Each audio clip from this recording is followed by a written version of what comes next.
Morning news కి స్వాగతం. పత్రికల్లోని ముఖ్యాంశాలు చూద్దాం. దయచేసి ప్రజలారా, ప్రతి ఒక్కరూ ఓటు వేయాలని, అమూల్యమైన ఓటుని తప్పకుండా మన ఓటింగ్ పర్సెంట్ ని ఎక్కువగా పెంచి ఓట్లు వేయాలని ప్రజలందరినీ కేనేటి వెలుగు పత్రిక. నేను బతుకున్నంత వరకు రాజ్యాంగం మారదు. నిన్న జరిగినటువంటి సభలో, మెదక్ జిల్లాలో జరిగినటువంటి నరేంద్ర మోదీ గారి సభలో నేను బతుకున్నంత వరకు రాజ్యాంగం మారదు అంటూ ఎట్టి పరిస్థితుల్లోనూ రిజర్వేషన్లను రద్దు చెయ్యం మోదీ. ఎట్టి పరిస్థితుల్లోనైనా రిజర్వేషన్లను రద్దు చెయ్యం అంటూ మళ్ళా మాట మార్చిండు. మొన్న ఇతరితర రాష్ట్రాలకు వెళ్ళి ఎస్సీ ఎస్టీ మైనారిటీలకు ఉన్నటువంటి రిజర్వేషన్లు కంప్లీట్ గా తీసేస్తాం, 2/3 మెజారిటీ కనుక వస్తే మేము రాజ్యాంగాన్ని సవరిస్తాం, రాజ్యాంగాన్ని మారుస్తాం అంటూ ఖరాఖండిగా చెప్పినటువంటి మోదీ గారు మళ్ళా తెలంగాణ రాష్ట్రంలో అడుగుపెట్టిన తర్వాత వెంటనే మాట మార్చేసిండు, ప్లేటు ఫిరాయించేసిండు. తెలంగాణలో వెళ్లే వరకు బీజేపీ పార్టీ మైనస్ లో పోతున్నది కాబట్టి మాట వెంటనే మార్చేసిండు. అదే వేరే రాష్ట్రాల్లో అయితే ఎస్సీ ఎస్టీ మైనారిటీలకు ఖచ్చితంగా తీసేస్తాం అంటూ ఇక్కడ మోదీ గారు, ఆ తర్వాత అమిత్ షా ఖరాఖండిగా చెప్పిన తర్వాత మేము చెప్పలేదు, అది కాంగ్రెస్ పార్టీ వాళ్ళు వక్రీకరిస్తున్నారు, దాన్ని మొత్తం మీద వీడియోలు, ఫేక్ వీడియోలు తయారు చేస్తున్నారు అంటూ బీజేపీ ఎదురు దాడికి దిగింది. మొదటి నుంచి రాజ్యాంగాన్ని కాంగ్రెస్ అవమానపరుస్తున్నది, రిజర్వేషన్లపై ఉద్దేశపూర్వకంగానే దుష్ప్రచారం చేస్తున్నది, కావాలనే ఫేక్ వీడియోలు. ఇది ఒక్క సీఎం చేయాల్సిన పని కాదు. కాళేశ్వరంపై కాంగ్రెస్ ఎందుకు చర్యలు తీసుకోవడం లేదు? తెలంగాణలో ఆర్ఆర్ ట్యాక్స్ వసూలు చేసి ఢిల్లీకి కప్పం కడుతున్నారని ప్రధాని కామెంట్. మెదక్ జిల్లాలో అల్లదుర్గంలో బీజేపీ జనసభ. మొత్తం మీద కాంగ్రెస్ వాళ్ళు ఆర్ఆర్ ట్యాక్స్ వసూలు చేస్తున్నారు అంటూ ప్రధానమంత్రి అయినటువంటి మోదీయే చెప్తున్నారు. దీనిపైన చర్యలు తీసుకోవడానికి మీకు అవకాశం ఉంటుంది కదా సార్, అయినా మీరు తీసుకోవట్లేదు అని అంటే ప్రజల్ని కేవలం ఓట్ల కోసం తమకిష్టం వచ్చినట్టు తాను ప్రచారం చేసుకుంటున్నారు. ఇతరితర రాష్ట్రాల్లో అయితే బహిరంగంగానే తాలిబొట్లను తెంపి ముస్లింలకు దారదత్తం చేస్తారు అంటూ ప్రచారం చేసింది మీరే. ఎస్సీ ఎస్టీ మైనారిటీలకు రిజర్వేషన్ తీసేస్తామన్నది కూడా మీరే. 2/3 కనుక మెజారిటీ మాకు వస్తే రాజ్యాంగాన్ని సవరిస్తాం అని చెప్పింది కూడా మీరే. అక్కడిక్కడ పోయి మొత్తం మీద ఆల్ ఓవర్ ఇండియాలో ఇప్పుడు బీజేపీకి నమ్మే ప్రసక్తే లేదు ప్రజలు.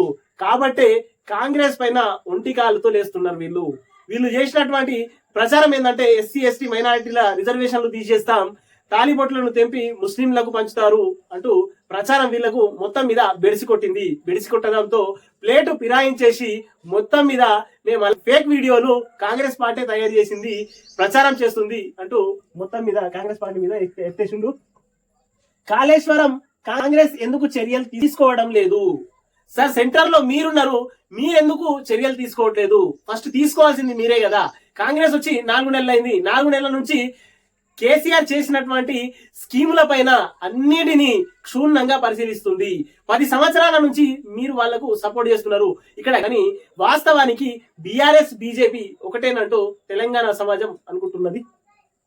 కాంగ్రెస్ బీఆర్ఎస్ పార్టీలు అవినీతిలో తోడు దొంగలు, కాంగ్రెస్ బీఆర్ఎస్ 2 తోడు దొంగలు అంటూ మోదీ గారు ప్రసంగం చేస్తున్నారు. వాస్తవానికి బీఆర్ఎస్ బీజేపీ 2 ఒకటే కాబట్టి 10 సంవత్సరాల నుంచి మీరు ఇక్కడ మీ తెలంగాణ రాష్ట్రంలో మీరు సపోర్ట్ చేయండి, కేంద్రంలో మేము సపోర్ట్ చేస్తాం అంటూ బీఆర్ఎస్ పార్టీని రక్షించుకుంటూ వెళ్తున్నది బీజేపీ పార్టీ అని 100% ప్రజలకు తెలిసిపోయింది, తెలంగాణ ప్రజలు అనుకుంటున్నారు. ఢిల్లీ లిక్కర్ స్కామ్ తో ఈ విషయంలో స్పష్టమైంది. లిక్కర్ స్కామ్ లో భాగంగా ఉన్న బీఆర్ఎస్ తో కాంగ్రెస్ కు అలయన్స్. తెలంగాణలో మొదటిదాకా బీఆర్ఎస్ దోచుకోగా ఇప్పుడు కాంగ్రెస్ అదే పని చేస్తుంది. అంటే 10 సంవత్సరాల నుంచి వాళ్ళు దోచుకుంటుంటే బీజేపీ చూస్తూ ఊరుకున్నది. అంటే మీ ఇద్దరి ఒప్పందాలు బాగున్నాయనే కదా మీరు 10 సంవత్సరాలు ఊరుకున్నారు. ఇప్పుడు కాంగ్రెస్ వచ్చి 4 నెలలు అయింది, మళ్ళీ దోచడం స్టార్ట్ చేసింది అంటూ మోదీ గారు ప్రసంగించారు. కాళేశ్వర ప్రాజెక్టు నిర్మాణం పెద్ద స్కామ్ అన్న కాంగ్రెస్ పార్టీ ఎందుకు చర్యలు తీసుకుంటలేదు? అధికారంలోకి వచ్చాక ఆ ప్రాజెక్టుకు సంబంధించిన ఫైళ్లను కాంగ్రెస్ తొక్కి పెడుతుంది. ప్రధాని నరేంద్ర మోదీ కాంగ్రెస్ దానికి సంబంధించినటువంటి ఫైళ్లను తొక్కి పెట్టట్లేదు సార్. 100% దానిని మొత్తం ఎంక్వైరీలు చేయిస్తున్నారు వాళ్ళు.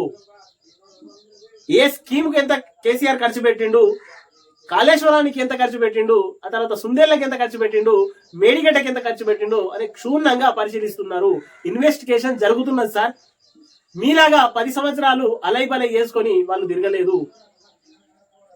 మీరిద్దరు కలిసి గతంలో 10 సంవత్సరాలు తిరిగిర్రు, అయినా వాళ్ళపైన మీరు ఇప్పటి వరకు చర్యలు తీసుకోలేదు. లిక్కర్ స్కామ్ లో అన్ని సాక్ష్యాలున్న చివరి ఎలక్షన్ల సమయంలో యాక్షన్ తీసుకున్నారు. దాని వెనకాల ఇంకా పాత్రదారులు సూత్రధారులు చాలా మంది ఉన్నారు. వాళ్ళని ఎవరిని గెలకలేదు, ఇంకెవరిపైన యాక్షన్ మీరు తీసుకోలేదు అంటూ తెలంగాణ సమాజం అనుకుంటున్నారు సార్. 2వ పేజీలోని వార్త ఇది మొత్తం. గుజరాత్ కు బంగారు గుడ్డు, మనకు గాడిద గుడ్డు.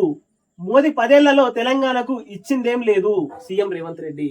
మొత్తం మీద గుజరాత్ కు బంగారు గుడ్డు, తెలంగాణకు అంటే మనకు గాడిద గుడ్డు. మోదీ 10 ఏళ్లలో తెలంగాణకు ఇచ్చిందేం లేదు అంటూ బహిరంగ సభలో రేవంత్ రెడ్డి గారు ఏకంగా గాడిద గుడ్డు చిత్రపటాన్ని చూయిస్తూ వార్త.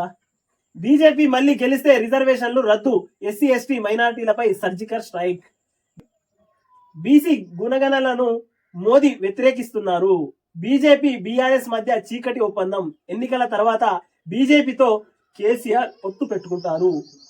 ఇన్నాళ్ళు కేసీఆర్ తనను తిట్టిన తిట్లలే ఇప్పుడు మోదీ రిపీట్ చేస్తున్నారని కామెంట్. జమ్మికుంట రేగొండలో జనజాతర సభలు అంటూ 2వ పేజీలో వార్త. మొత్తం మీద బీజేపీ గెలిస్తే ఎస్సీ ఎస్టీ మైనారిటీ రిజర్వేషన్లని కంప్లీట్ గా తీసేస్తామని వాళ్ళు ముందే ప్రకటిస్తుంటూ ప్రతి సభల్లో అదే చెప్తున్నారు. ఎస్సీ ఎస్టీ మైనారిటీలపై సర్జికల్ స్ట్రైక్ చేస్తున్నది బీజేపీ పార్టీ అంటూ ఏకంగా సీఎం రేవంత్ రెడ్డి గారే బాగా రేసారు. బీసీ గుణగణాలను మోదీ వ్యతిరేకిస్తున్నారు అంటూ బీజేపీ బీఆర్ఎస్ మధ్య చీకటి ఒప్పందం ఉన్నది. ఎలక్షన్ తర్వాత బీజేపీ కాంగ్రెస్ రెండు కలిసిపోతాయి. ఇన్నాళ్ళు కేసీఆర్ కాంగ్రెస్ పైన అన్న మాటలే ఇప్పుడు మోదీ రిపీట్ చేస్తున్నారు. వీళ్ళిద్దరు ఒకటే. వీళ్ళిద్దరు తెలంగాణ రాష్ట్రానికే కాకుండా ఆల్ ఓవర్ ఇండియాకే తోడు దొంగలు అంటూ నిన్న కామెంట్ చేయడం జరిగింది. ఇప్పుడు మోదీ రెండు పార్టీల పైన ఫైర్ అయినట్టు 2వ పేజీలోని వార్త ఇది. మొత్తం మీద మేడేని పురస్కరించుకొని ఈరోజు కార్మికులకు శ్రామికులకు అందరికి శుభాకాంక్షలు అంటూ బీజేపీ సర్కార్ యాడ్ వేసింది. 10th లో 91% పాస్. గత ఏడాదితో పోలిస్తే 4.71% ఎక్కువ అంటూ వార్త వేసింది. ఫలితాల్లో నిర్మల్ ఫస్ట్, వికారాబాద్ లాస్ట్. 3927 బడుల్లో అందరూ పాస్. 6 స్కూళ్లలో 0 రిజల్ట్స్. సత్తా చాటిన గురుకుల విద్యార్థులు. ఫలితాలు రిలీజ్ చేసిన విద్యాశాఖ సెక్రటరీ బుర్ర వెంకటేశం అంటూ 9వ పేజీలో వార్త. మొత్తం మీద 10th లో గత ఏడాది కంటే ఈసారి 4.71% ఎక్కువ పెరిగింది అంటూ వార్త వేసిందిగా. మొత్తం మీద 10వ తరగతిలో 91% ఉత్తీర్ణత. పాస్ అయిన వర్సిటీల్లో పుష్కలంగా కరెంటు నీళ్లు. విద్యార్థులు అక్కడే ఉండి ప్రిపేర్ కావచ్చు. Deputy CM Bhatti. కేసీఆర్ పచ్చి అబద్ధాలు ప్రచారం చేస్తున్నారు. కరెంటు ఉన్నా లేనట్టు తప్పుడు ట్వీట్లు చేశారని ఫైర్. మొత్తం మీద వర్సిటీల్లోనూ కరెంటు పుష్కలంగా ఉంది, నీళ్లున్నాయి. కేవలం సీఎం కేసీఆర్ అబద్ధాలు మాట్లాడుతున్నారు. ప్రభుత్వంపై దుమ్మెత్తి పోస్తున్నారు. మొత్తం ప్రభుత్వానికి చెడ్డ పేరు రావాలని ఎలక్షన్ల ప్రచారంలో కేవలం ఓట్లు దండుకోవడానికి మాత్రమే మాట్లాడుతున్నారు అంటూ 4వ పేజీలో వార్త ఇది. ఛత్తీస్గఢ్ అడవుల్లో మరో ఎన్కౌంటర్. 10 మంది మావోయిస్టులు మృతి అంటూ 9వ పేజీలో వార్త. మొత్తం మీద ఛత్తీస్గఢ్ లో బాగా ఎక్కువగా ఎదురు కాల్పులు జరుగుతున్నాయి. ఎక్కువగా నక్సలైట్లు చనిపోతున్నారు.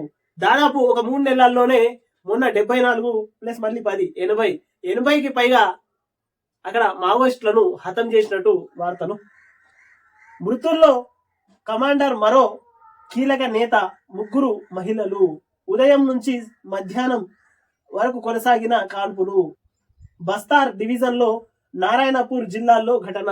మొత్తం మీద ఈ నారాయణపూర్ జిల్లాలోనే ఎక్కువగా, ఛత్తీస్గఢ్ రాష్ట్రంలో ఈ నారాయణపూర్ జిల్లాలోనే ఎక్కువగా ఎన్కౌంటర్స్ జరుగుతుంటాయి అంటూ 9వ పేజీలో 3 జిల్లాలు కుతకుత 46 డిగ్రీలకు పైగా టెంపరేచర్లు నమోదు అంటూ 4వ పేజీలోని వార్త. మొత్తం మీద 3 జిల్లాల్లో ఎక్కువగా టెంపరేచర్లు ఉన్నాయి, కుతకుతలాడుతున్నాయి అంటూ వార్త వేసింది 4వ పేజీలోని వార్త. ఇది అధికంగా నల్గొండ జిల్లా మారుగుట్లపల్లి, జగిత్యాల జిల్లా జైన్లో 46.2 డిగ్రీలు, 11 జిల్లాల్లో 45 డిగ్రీలు పైగా రికార్డు, 16 జిల్లాల్లో 44 పైగానే. వారం పాటు ఇలాగే ఉంటుందని ఐఎండి హెచ్చరిక. వడగాలులు తీవ్రంగా ఉంటాయని వార్నింగ్. వడగాలులు కూడా తీవ్రంగా ఉంటాయని వార్నింగ్ ఇచ్చింది వాతావరణ శాఖ అంటూ వార్త. ఇది కరెంటు డిమాండ్ ఫిక్స్. ఏప్రిల్ 30న 228 మిలియన్ యూనిట్లు నమోదు అంటూ వార్త. మొత్తం మీద గత ఏడాదితో పోలిస్తే గత ఏడాది ఏప్రిల్ 30న 155.9 ఉండేది. 2024లో అదే 228.5కు చేరింది. గత ఏడాది కంటే ఈ ఏడాది ఎక్కువ కరెంటు వినియోగం అవుతుంది, అయినా అందిస్తున్నాం, నాణ్యతమైనటువంటి కరెంటుని ఇస్తున్నాం అంటూ ఇప్పుడున్నటువంటి కాంగ్రెస్ సర్కారు చెప్తున్నది అంటూ వార్త చేసింది.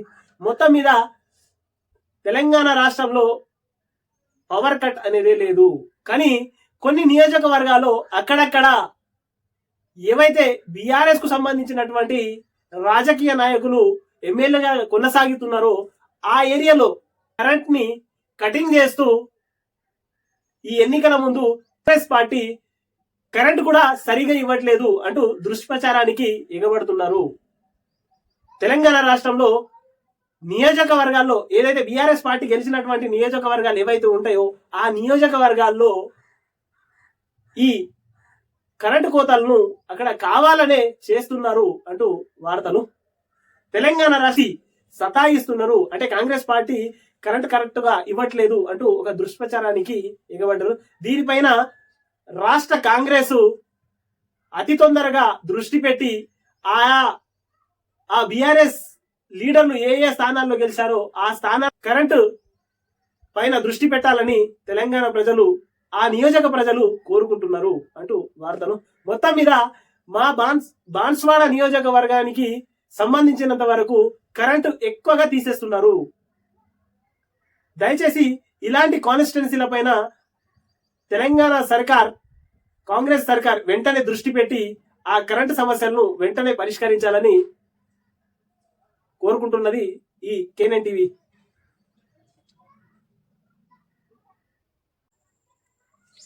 T20 వరల్డ్ కప్ కు జట్టు ఖరారు అంటూ 13వ పేజీలోని వార్త. ఇది తొలిసారి జగద్గురుగా దళితుడు అంటూ 7వ పేజీలోని వార్త వేసింది. మోదీ దమ్ముంటే రేవంత్ పై ఈడీ వేయి అంటూ కాక నిన్న బాగానే వేసిండు. సిబిఐని రప్పించు, ఐటీ సోదాలు చేయించు, మీ ఇద్దరు మిలాఖత్ కాలేదని నిరూపించుకో. మొత్తం మీద కాక మోదీపై దమ్ముంటే నువ్వు రేవంత్ పై ఈడీ వేయు, సోదాలు సిబిఐ రప్పించు, సోదాలు చేయించు, మీరిద్దరు ఒకటే, మీ ఇద్దరు మిలాఖత్ ఒకటే, మీరిద్దరు కలిసే ఉన్నారు, మీరిద్దరిది ఫెవికల్ బంధము అంటూ నిన్న కాకేషన్. ప్రధానికి కేసీఆర్ సూటి సవాల్. మొత్తం మీద కాక దంతాలు లేనటువంటి సింహం గాండ్రించినట్టున్నది. 10 ఏళ్ళు నువ్వు మోదీ ఇద్దరు ఇక్కడ గల్లీలో కొట్లాట, ఢిల్లీలో పోగానే వాళ్ళకి సపోర్ట్ చేయమని 100కు 100% ఎంపీలందరినీ వాళ్ళ దగ్గరికే, వాళ్ళు ఏది అంటే దానికి జై అంటూ ఓటు వేయడం, సపోర్ట్ చేయడం జరిగింది. ఇప్పుడేమో గల్లీలో వచ్చేసరికి మీరిద్దరు సై, ఒక్కళ్ళ మీద ఒక్కళ్ళు చూసుకోండి, మీరిద్దరు ఒకటే కాదా, నీకు గనక మోదీ నువ్వు అంతా అంటున్నావు కదా, రేవంత్ మీద ఈడీని అయ్యు, సిబిఐ దర్యాప్తు చేయించు అంటూ మొత్తం మీద కాక సూటిగా ప్రశ్నలు వేసి మొత్తం మీద భయపట్టించిండు. ఇదంతా కేసీఆర్ ఆ తర్వాత మోదీ, వీరిద్దరు ఆడుతున్న డ్రామాలు. నేను ఇట్లా చేసినట్టు చేస్తాను, నువ్వు అట్లా చేసినట్టు చెయ్యు అంటూ జనాలని ఒక గందరగోళంలో దింపుతున్నారు వీళ్ళిద్దరు. మొత్తం మీద వీళ్ళిద్దరు గనక వీళ్ళపైన వాళ్ళపైన వీళ్ళు ఎంక్వైరీ చేస్తే మొట్టమొదటిగా కేసీఆర్ అండ్ ఫ్యామిలీ మొత్తం ఈపాటికి జైల్లో ఉండేది. కానీ కాక ఆ పని చేయడు. మొత్తం మీద కాక బీజేపీతో టచ్లో ఉంటూ బీజేపీతో కుమ్మక్కై ఉండి మొత్తం మీద ప్రజలని గందరగోళం చేస్తున్నారు అంటూ విశ్లేషకులు, తర్వాత ఎనలిస్టులు, తర్వాత ప్రజలందరూ అనుకుంటున్నారు. నీ డ్రామాలు అన్నీ తెలుసు కాక నువ్వు ఎలక్షన్ల కోసం ఏమేం మాయాలు చేస్తావు, గాయ గత్తర చేసి ఓట్లను దండుకోవాలని చూస్తావు. కానీ తెలంగాణ సమాజం చైతన్యవంతమైంది కాక ఇప్పుడు నీ మాయ మాటలకు తెలంగాణ ప్రజలు మోసపోరు. రాష్ట్రంలో ఆర్ఆర్ ట్యాక్స్ అంటూ 8వ పేజీలోని వార్త. 19 జిల్లాలు రద్దు, లోక్సభ నియోజకవర్గాల వారిగానే కొత్త జిల్లాలు. ఒక ఛానల్ ఇంటర్వ్యూలో సీఎం రేవంత్ ప్రకటన. అదే జరిగితే తెలంగాణలో ఉండేవి 17 జిల్లాలే అంటూ వార్తేసింది. మొత్తం మీద ఒక ఛానల్ ఇంటర్వ్యూలో రేవంత్ రెడ్డి గారు ఇన్నిగానం జిల్లాలు ఎందుకు, అవసరం లేదు, కొన్ని జిల్లాలు పెడదాం, ఒక 17 జిల్లాలు పెడదాం, మిగతా అన్ని తీసేద్దాం అంటూ ఇంటర్వ్యూ ఇచ్చారు.